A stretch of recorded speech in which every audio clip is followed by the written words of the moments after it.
Assalamualaikum warahmatullahi wabarakatuh. Alhamdulillah, pada pagi hari ini pada subuh kita dapat dipertemukan kembali oleh Allah Subhanahu wa taala dalam rangka kebaikan dan kebenaran untuk mengulang-ulang bacaan serta kajian kita. Kemudian salawat dan salam kita persembahkan kepada Rasulullah Sallallahu Alaihi Wasallam. Allahumma sholli ala Muhammad wa ala ali Muhammad, amma ba'du. Jadi bapak-bapak, surat Al-Baqarah ayat 75 sampai ayat 77 ini masih menjelaskan Bani Israel dan orang-orang yang bukan Bani Israel, tapi mereka beragama dengan agama Bani Israel, yaitu Yahudi. Jadi sewaktu di zaman Nabi Muhammad itu mereka itulah tahu misinya Rasulullah ini adalah membawa agama Islam. Islam itu artinya damai, tentram, adem, penuh kasih sayang antar sesama. Mereka sudah tahu itu. Nah, kemudian mereka merasa iri, itu karena mereka itu punya keyakinan bahwa Nabi terakhir itu adalah Mesias, itu adalah juru selamat, yang semestinya itu turun dari kalangan Bani Israel, karena Nabi Ibrahim itu kan punya anak dua, satu Ismail, satu Ishak. Nah, Ishak ini melahirkan Yakub, Yakub melahirkan Yusuf, dan seterusnya sampai ke Isa. Nah, mestinya juru selamat itu ya dari kalangan mereka, maunya seperti itu kan. Makanya sampai sekarang mereka mengatakan Isa itulah juru selamat. Nah, tetapi Allah berkehendak lain. Ternyata juru selamat itu turunnya dari anak Nabi Ibrahim namanya Ismail itu. Turun sampailah ke Nabi Muhammad. Nabi Muhammad itulah nabi terakhir, penutup nabi-nabi dan juru selamat, juru kunci. Makanya nanti di akhirat itu setiap nabi-nabi itu akan dituntut oleh kaumnya supaya para nabi tadi bisa melindungi dan menyelamatkan mereka di hadapan pengadilan. Tapi nabi-nabi itu menolak, karena kami tidak ada SK untuk memberikan keselamatan kepada Anda. Nah, mari kita cari orang itu. Nah, orang itu adalah Muhammad. Jadi berdasarkan ini mereka sudah tidak mau lagi, sudah tidak tenang lagi. Jadi kalau mendengarkan dakwah Rasulullah itu mereka a priori artinya itu tidak suka gitu. Makanya di dalam Al-Quran itu dikatakan allazina utul kitab ya'lamuna annahul haqqu mir rabbihim. Orang-orang ahli kitab, itu orang Yahudi Nasrani itu dia tahu bahwa kebenaran itu datang daripada Tuhan. Dia tahu itu. Bukan tidak tahu kan. Bahkan di ayat yang lain, allazina utul kitab ya'rifunahu kama ya'rifu abnahum. Orang ahli kitab itu mengenal Muhammad itu sama dengan mengenal anak-anaknya gitu. Mulai dari Muhammad yang batin sampai Muhammad yang zahir, mereka tahu. Kajian hakikat itu mereka tahu. Makanya Nabi Muhammad mengatakan mereka itu adalah ahli kitab.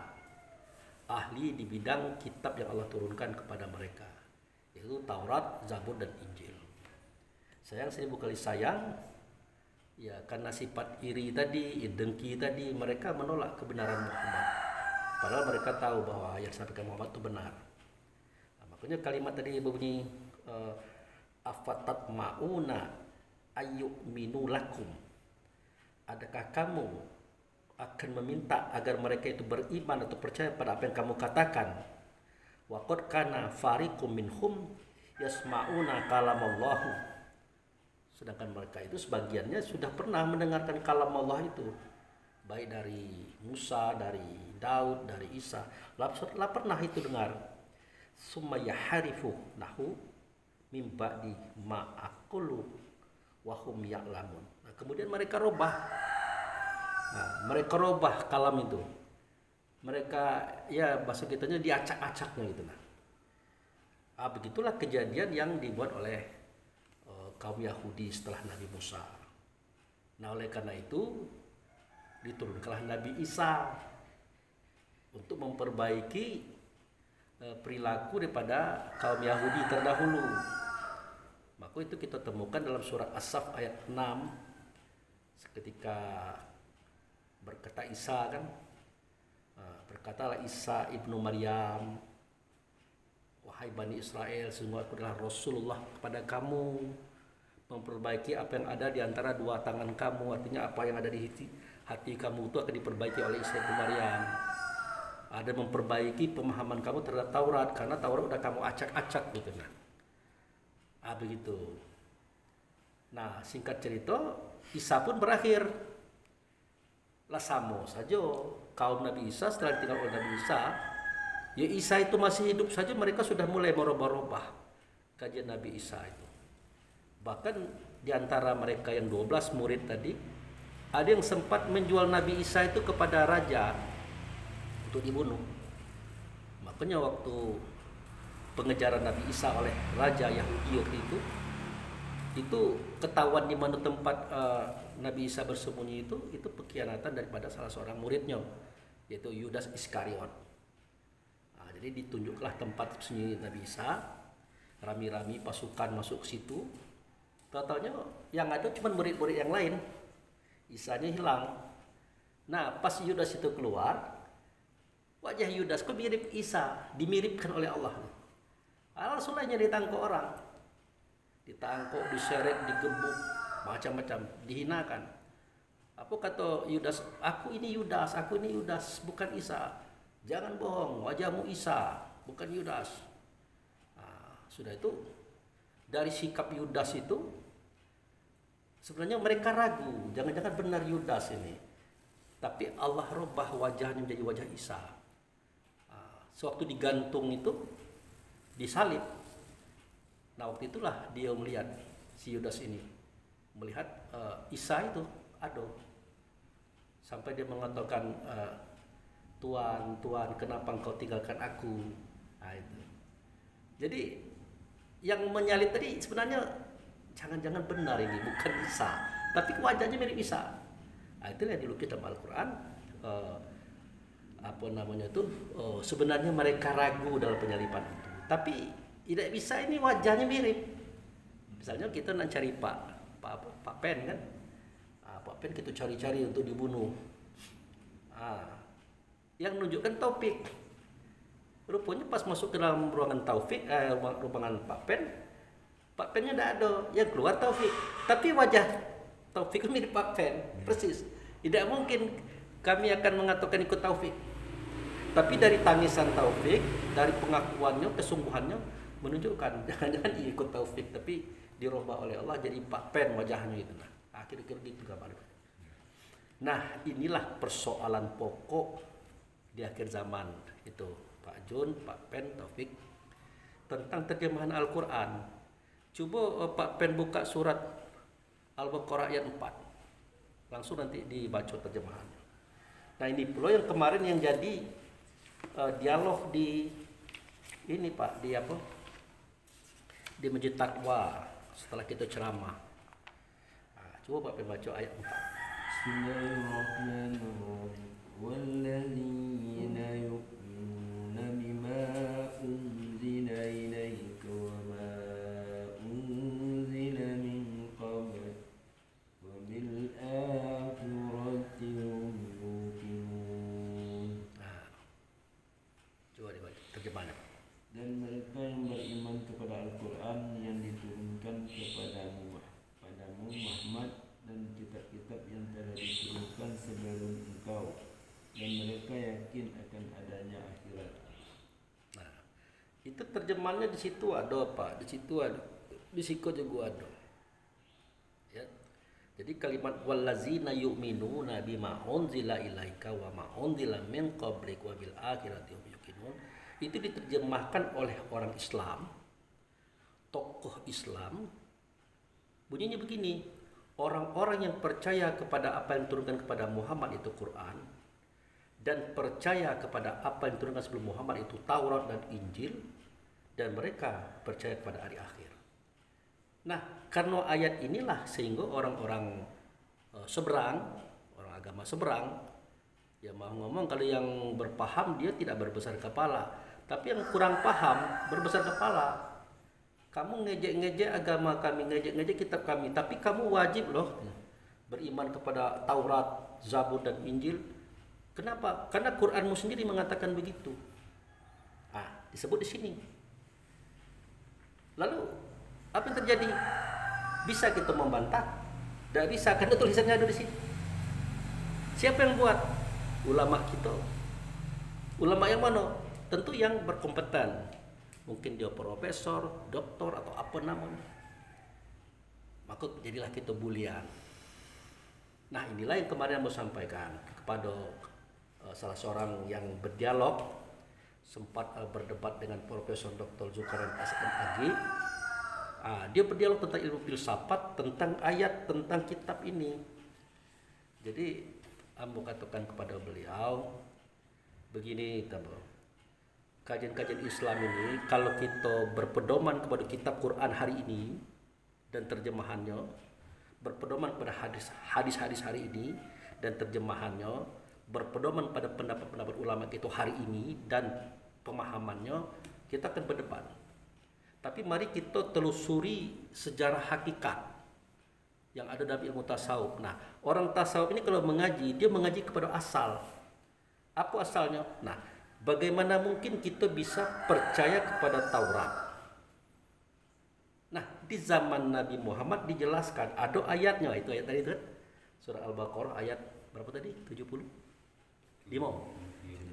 Nah, mereka merubah. Itu Al-Quran menyampaikan itu. Mereka merubah, artinya pada waktu itu saja sudah rubah. Akan itulah maka Nabi Isa diturunkan. Nabi Isa begitu juga, kitab-kitabnya dirubah oleh kaumnya. Nah, lalu bagaimana mungkin kitab Quran ini mengatakan kita beriman kepada yang itu? Tidak mungkin. Nah, lalu kenapa ditulis di sini? Sehingga orang-orang kayak kita nih percaya, oh ya berarti Pak Abu kita harus beriman kepada Taurat, Zabur dan Injil. Dah bisa. Karena barang itu sudah rusak. Nah, oleh karena itu semestinya ini tidak ditulis begitu di Quran ini. Ya bukan kita menyalahkan yang menuliskan, tapi setidak-tidaknya mengkritisi. Mohon para tokoh, para ilmuwan, para cendekiawan muslim perhatikan betul kalimat itu. Karena tidak mungkin kita akan beriman kepada Taurat, Zabur, Injil itu. Karena sudah ada kerusakan-kerusakan yang terjadi. Keterangannya juga dalam kitab ini juga gitu. Nah, jadi bagaimana pemahaman ayat ini Pak Bu? Nah, bagaimana pemahaman ini? Nah, sebelum kita jelaskan pemahaman ini, Ambo jelaskan dulu diskusi waktu itu Pak. Waktu itu antara Ambo, nah kebenaran lawan diskusi Pak Zul itu mantan gubernur beliau itu. Mantan wakil gubernur dan berpangkat brigjen, tokoh. Nah, dia berbicara tentang ilmu pengetahuan dan filsafat. Debatnya lama, ada setengah jam. Akhirnya kata Pak Zul, coba kembalikan ke Pak Abu, kan dia yang membuka kajian itu. Akhirnya membuka Pak. Jadi begini kita mau. Semua kajian hari ini kalau dibawakan kepada dasar-dasar kajian yang tertulis di kitab Quran, yang tertulis di hadis, dan tertulis di pendapat-pendapat ulama, akan beginilah kita nih, akan ribut, akan bermasalah, akan bertengkar gitu. Tapi mari kita masuk kepada kajian tasawuf versi Nabi Muhammad. Dijelaskan. Bapak tanya apa tadi? Ilmu. Bapak tanya apa tadi? Pengetahuan. Oke. Nah, ini yang menjelaskan bahwa ilmu itu adalah salah satu daripada nama kita. Roh itu kan kita. Salah satu namanya itu ilmu. Nah, bagaimana prosesnya? Nah, setiap kita ini kan dilahirkan daripada Muhammad. Muhammad dilahirkan daripada Allah. Artinya kita adalah cahaya Muhammad, Muhammad adalah cahayanya Allah. Sewaktu kita diserpih dari Muhammad, nama kita Nur, yaitu Nur Muhammad. Begitu. Nah, seketika kita mengalami processing, seketika kita melihat Allah yang tidak nyata Allah, maka nyata Muhammad yang ada pada surah Al-A'raf 172, itu nama kita mukmin. Nah, seketika kita ditiupkan ke dalam tubuh, nama kita ruh. Seketika kita terpari di hati, nama kita insan. Seketika kita menampung semua persoalan hidup, nama kita akal. Seketika kita mencari solusi, nama kita fikir. Seketika kita menimbang, nama kita hayal. Seketika kita merangkum, nama kita paham. Seketika kita mengeksekusi, nama kita ilmu atau alimu. Jadi nama-nama itu berubah-ubah, itu sesuai dengan situasi kondisi kita saat itu. Sama dengan istilahnya seperti ini. Ini namanya rambut, jangan Pak. Ini alis, ini bulu mata, ikut kumis, ikut jenggot, dan sampai ke bawah. Apakah barangnya berbeda? Jawabnya tidak berbeda. Tapi berubah nama tadi karena berubah posisi dan berubah fungsi. Itulah ruh tadi berubah namanya dari nur menjadi mukmin, mukmin menjadi ruh, ruh menjadi insan, insan menjadi akal, akal menjadi fikir, fikir menjadi hayal, hayal menjadi paham, menjadi ilmu. Jadi ilmu itu adalah diri kita. Kita datang daripada Muhammad, Muhammad datang daripada Allah. Awal dan akhir kita tahu. Zahir dan batin kita tahu. Nah, seketika kita diantar ke dunia, dimasukkan ke dalam tubuh, dipari dalam hati, dilahirkan oleh ibu kita, kita lupa segala-galanya. Makanya bayi-bayi itu nangis waktu dia lahir. Kenapa? Dia lupa segala-galanya. Lupa siapa Allah, siapa Tuhan, siapa Rasul, siapa Nabi, siapa diri, siapa dia sendiri, dari mana, dari mana, tidak kemana, dia lupa. Bahkan dia lupa pengalamannya seketika berjalan dari Allah, masuk ke dunia, ada pengalaman Pak Jun. Dia lupa segala-galanya. Bahkan dia lupa kalau dia adalah generasi yang ke-70. Nah kita nih Pak Jun, generasi ke-70 ini, generasi di atas kita namanya bangsa jin itu ke-69. Di atasnya 68 sampai ke 1 situ. Jadi Allah ini menciptakan makhluk bukan hanya kita, banyak, sudah banyak. Ada makhluk yang tercipta dari angin, dari air, dari tanah, dari api. Nah, semua pengalaman-pengalaman yang kita lalui sewaktu kita berjalan dari Allah sampai ke dunia ini, seketika kita masuk ke dunia, tubuh lupa kan. Nah, kita pengen kembali mengingat itu. Nah, itu yang sampaikan waktu dialog itu kan. Nah, processing kita untuk mengingat kembali apa yang pernah kita ingat kita lupa, itu namanya belajar. Nah, itu. Akhirnya teringatlah sebuah dua daripada pengalaman kita dulu. Itu disebut dengan pengetahuan. Jadi kalau kita kembali kepada pangkal persoalan, kita mengerti apa itu ilmu, apa itu belajar, apa itu pengetahuan. Jadi ilmu itu adalah diri kita, belajar adalah proses seketika kita mengingat kembali pengalaman kita dulu, pengetahuan itulah yang kita ingat dari pelajaran tadi. Nah setelah kita tahu beberapa pelajaran, kita bagi, ada yang namanya sosial, budaya, ekonomi, politik, pembangunan, macam-macam itu. Kita bagi, yang membagi itu siapa? Manusia.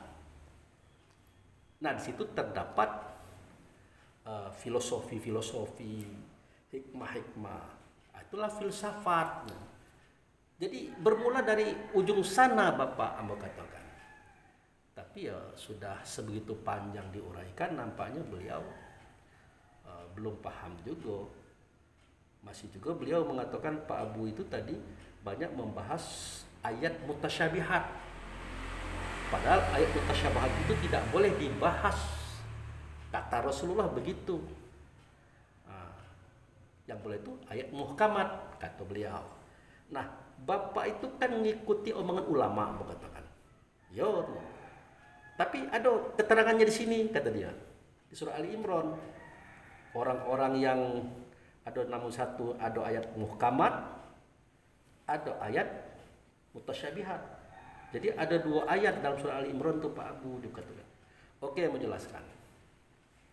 Sewaktu Nabi Muhammad waktu itu berkata tentang ayat, yaitu ayat muhkamat, ayat mutasyabihat, yang diceritakan itu bukan tulisan ini, Bapak, bukan tulisan ini.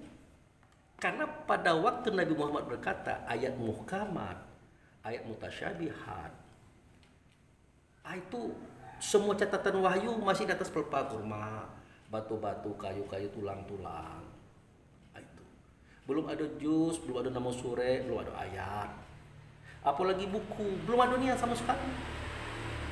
Sedangkan yang Bapak pegang itu adalah pandangan ulama. Ulama itu membaca tulisan pada kitab Quran. Sedangkan pada waktu Muhammad mengatakan itu kitab Quran ini belum ada gitu. Nah sudah menjelaskan seperti itu. Nampaknya beliau masih tidak paham juga. Nah, coba tengok itu. Fihi ayatu bainatu maqama Ibrahim mandakalau kana amin. Di dalam rumah itu ada ayat. Ayat apa? Ayat tulisan? Bukan. Ternyata bal huwa ayatu bainatu bisudur. Ayat itu ada dalam dada kamu, dia menanyakan roh. Nah, akhirnya tidak selesai, Pak. Tidak selesai.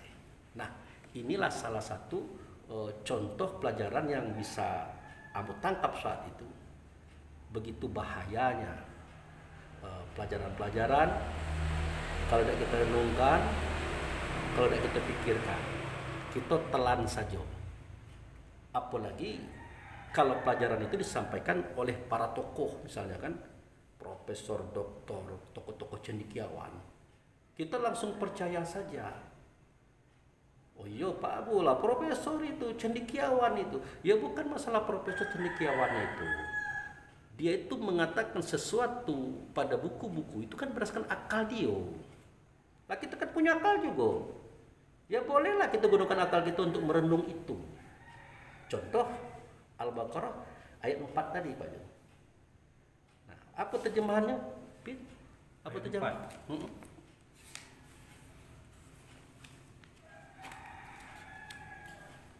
Terjemahan yang tadi wallazina yu'minuna bima unzila ilaika wa ma unzila min qablik wa bil akhirati yuqinun. Dan mereka yang beriman kepada Al-Quran yang diturunkan kepadamu Muhammad dan kitab-kitab yang diturunkan sebelum engkau, dan mereka yakin adanya akhirat. Jadi ada kan kalimat kitab yang diturunkan kepada engkau kan? Quran. Kitab diturunkan sebelum engkau kan? Ya. Nah, di situ ada kalimat Taurat dan Injil. Tidak ada. Tidak ada. Nah, di dalam tafsirnya itu ada itu Taurat dan Injil. Jadi kita juga jangankan beriman kepada Taurat dan Injil serta Zabur. Beriman kepada yang turun kepada engkau itu Quran itu juga perlu kita tanyakan juga itu. Karena Quran yang hari ini yang kita pegang ini, waktu Nabi Muhammad ngomong itu belum ada gitu. Nah itu. Lalu Quran itu apa? Ayat itu apa? Yang dimaksud dengan ayat itu apa? Nah, ini nih ada cerita khusus. Itu bisa kita ketahui kalau kita merujuk kepada kisah Nabi Muhammad. Nah, cara kita mengatakannya begini. Pernah enggak dengar Ustaz ngomong, berimanlah kepada Allah, berimanlah kepada Rasul? Pernah enggak? Ada. Acau ya? Nah. Tapi pernahkah mereka itu menjelaskan bagaimana beriman kepada Allah? Bagaimana beriman kepada Rasul? Setidak-tidaknya pasti ngomong, bacalah Quran, bacalah hadis, apa yang ada itu kamu percayai saja. Akhirnya orang percayai. Ujung-ujungnya kelompok satu dan kelompok dua bertikai. Bahkan bertengkar, bahkan pecah. Bahkan terjadi kelompok-kelompok. Itu akibat tidak memahami hakikat beriman tadi. Nah, jadi kalau kita mau beriman kepada Allah Rasul, kita runut dulu. Bisa tidak kita beriman kepada Allah? Tidak mungkin. Allah tidak berbentuk, tidak berupa, tidak bersuara, tidak berkata. Satu. Oke, di bawah Rasul siapa? Di bawah Allah siapa? Rasul. Bisakah kita beriman kepada Rasul? Sama saja. Allah gaib, Rasul gaib. Sama saja. Makanya Rasul dikasih badan, namanya Nabi. Bisakah kita beriman kepada Nabi? Nabi lah tidak ada lagi. Apa yang kita dapat?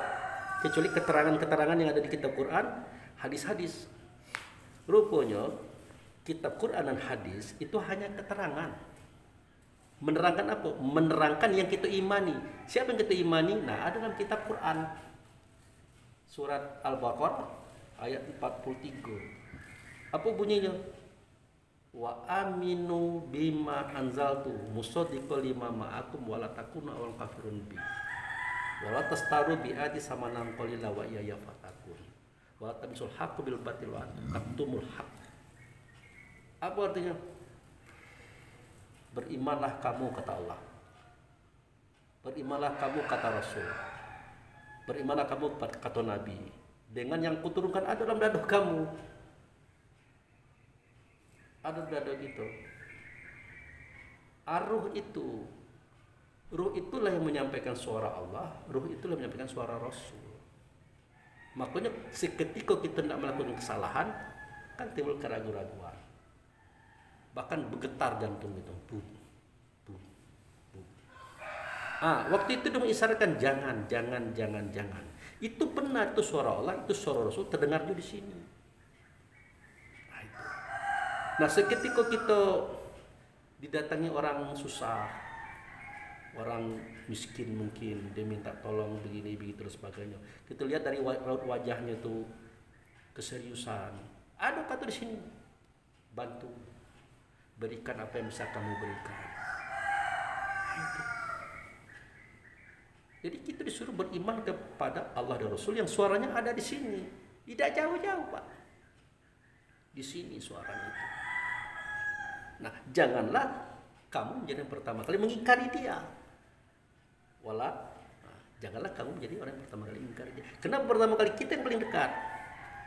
Nah, seketika dia mengatakan jangan, kita langgar, berarti kita mengingkari dia. Seketika dia menyuruh tidak kita lakukan, berarti kita mengingkari dia. Itu yang disebut dengan mendustakan ayat, bukan tulisan ini. Karena ayat itu adalah roh yang alam dada kamu. Nah, jadi dari awal itu ceritanya, keterangannya ada di sini, jadi jadi efek daripada akal fikir kita tidak kita gunakan untuk mentelah agama ini, maka yang timbul adalah pertikaian, perpecahan, perselisihan antara sesama kita. Padahal yang dimaksud tuh bukan itu. Cobalah dibayangkan. Beliau adalah tokoh masyarakat Bungkulu. Ngomong ayat berkali-kali, dia menunjuk ke sini terus. Berapa kali mengatakan waktu Nabi ngomong kata ayat, barang ini belum ada, Pak. Berapa kali mau sampaikan begitu? Dia tidak mau nerima, karena menurut dia ayat itu tulisan. Udah susah mau menjelaskan lagi. Sebagai orang yang sedikit tahu, ya kita mengalah. Ya sudahlah kalau begitu, berarti kita paham Bapak ya paham Bapak, paham saya ya paham saya, kan begitu. Tapi itulah yang perlu kamu sampaikan kepada kita pagi hari ini. Kitab Quran itu sudah benar, hadis itu sudah benar, tetapi perlu kita telaah lagi dengan akal fikir.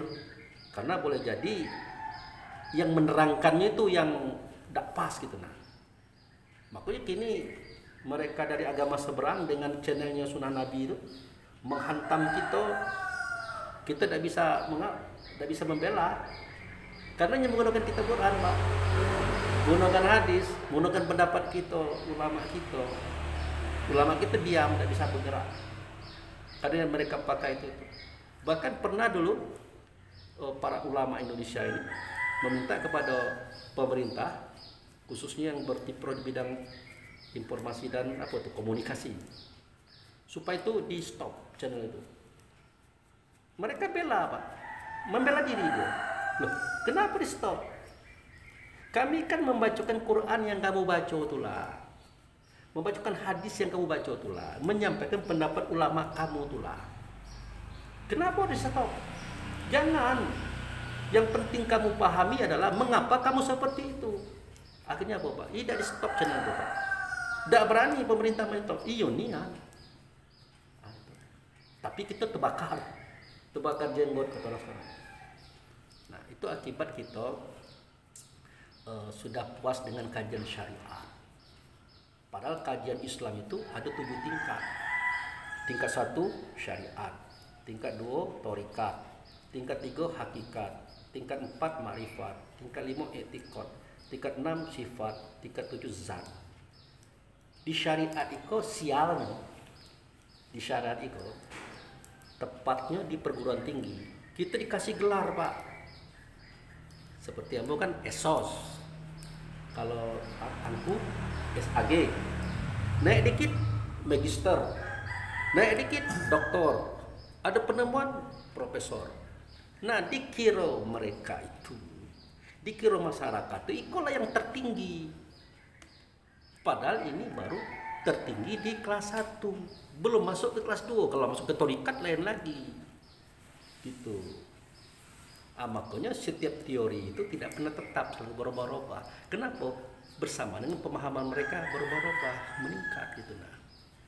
Jadi untuk kita pagi hari ini yang perlu kita pahami adalah akal kita diberikan oleh Allah sebuah seorang.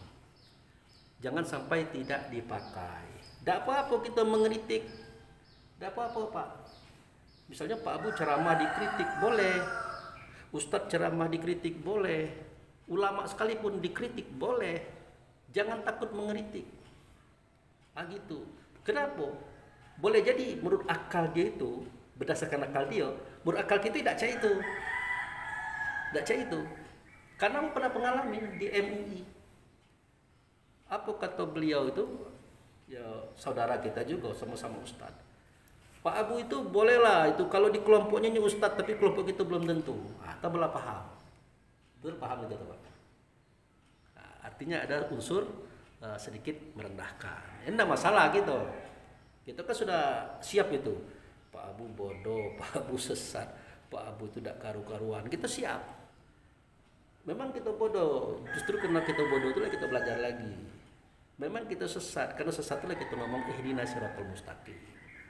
Memang kita tidak karu-karuan, makanya kita minta petunjuk. Itu sebenarnya kita sportif. Kalau sekedar dikatakan bukan ustadz itu kecil nih aneh tuh. Berapa banyak tafsir yang Pak Abu pegang? Saya itu dia Pak. Dia kata, tidak ada. Ajak mana nak bahas Quran? Kitab tafsir aja tidak ada disimpan. Tafsir itu Pak pendapat ulama. Begini aja Pak. Jangan tuan bayi yang bertanya, gini, ambu bertanya juga. Gitu. Ada di antara orang itu, dia mampu menjelaskan ayat dengan ayat. Ada di antara orang itu dia mampu menjelaskan ayat dengan hadis. Nah, kini yang bertanya Bapak. Seketika Allah berkata, zalikal kitabu la raiba fihi hudal muttaqin. Sedemikian itu kitab tidak ada keraguan padanya, petunjuk bagi orang bertakwa. Pertanyaan Abu, kitab di ayat itu kitab mana? Kitab apa? Ya marah dia Pak. Karena itu tanya yang dangkal menurut dia kan, tanya ringan. Ya kitab Quran lah. Semua ulama dunia mengatakan kitab pada ayat itu kitab Quran. Kitab yang mana Pak? Ambulang lagi nanya. Ya kitab itu. Ini itu. Oke. Kita hargai pendapat beliau. Marah lagi dia. Bukan pendapat saya, pendapat ulama. Ini kadang sudah kadang bergantung kepada akal orang. Dia kan punya akal. Ya gunakan akal kita juga. Tidak apa-apa. Tidak usah takut-takut. Dia kalau bukan pendapat ulama tidak berani. Gunakan juga akal gitu.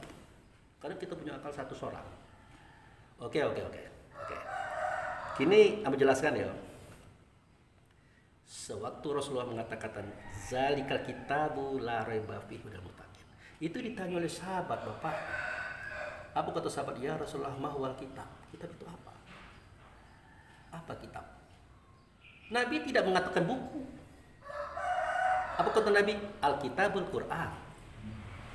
Kitab itu adalah Quran.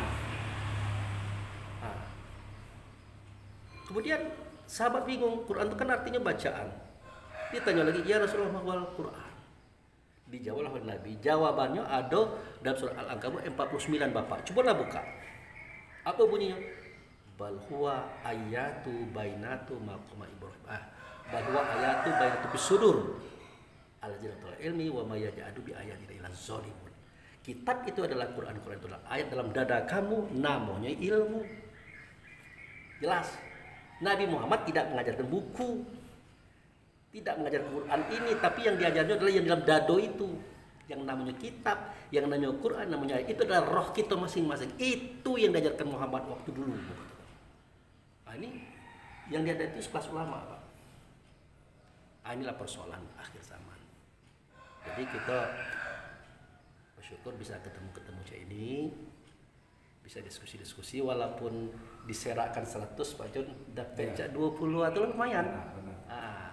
Tidak mesti full kan.